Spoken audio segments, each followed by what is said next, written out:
the love of God!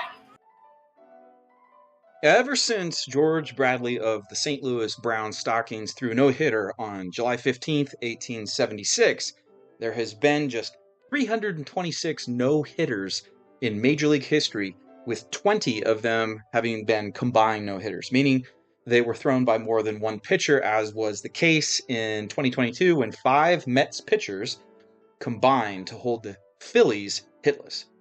It's an exceedingly rare event. Almost never happens. It's like seeing some rare mountain goat or another hard-to-find species. So what is the rationale for pulling a dominant pitcher who is hitless after 6 or 7 innings? Well, there isn't one. In 2024, Paul Skenes of the Pittsburgh Pirates held the Brewers hitless for 7 innings while racking up 11 strikeouts. So what happened next? Did he give up a hit? No, pulled from the game after 100 pitches, and we're left wondering if Skenes could have kept up the phenomenal performance. The same fate befell Shota Imanaga of the Chicago Cubs, who also threw 7 no-hit innings and was yanked after 95 pitches. His teammates went on to complete the no-hitter, but please make a compelling argument for Skenes or Imanaga not starting the 8th inning. What if they had got 3 outs in 5 pitches? Why not roll the dice and let them try to no-hit the opposing team for another inning? Major League teams, or more accurately their analytics people, will say pitch counts protect arms and defend against a pitcher's declining effectiveness. It's science, man, we're right. But there are so few chances a pitcher will ever take a no-hitter past the 7th inning, because it's such a rare event to begin with. You might as well be seeing a snow leopard in the Himalayas. What I'm saying is that the modern obsession with pitch counts should at least be tempered with a historical perspective, and big league teams can justify allowing 10 more pitches, if not 25, so pitchers aren't robbed of their shot at immortality, and fans aren't robbed of the chance to witness history.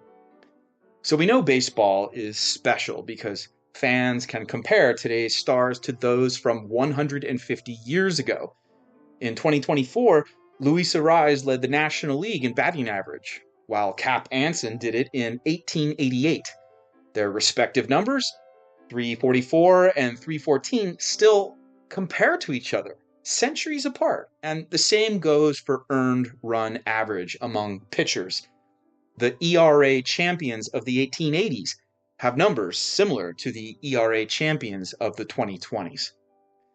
Now, other categories such as fielding percentage or strikeout ratios aren't comparable at all, but chasing a no-hitter into late innings, it has always been special for pitchers, fielders, and fans alike, even when it goes unfulfilled.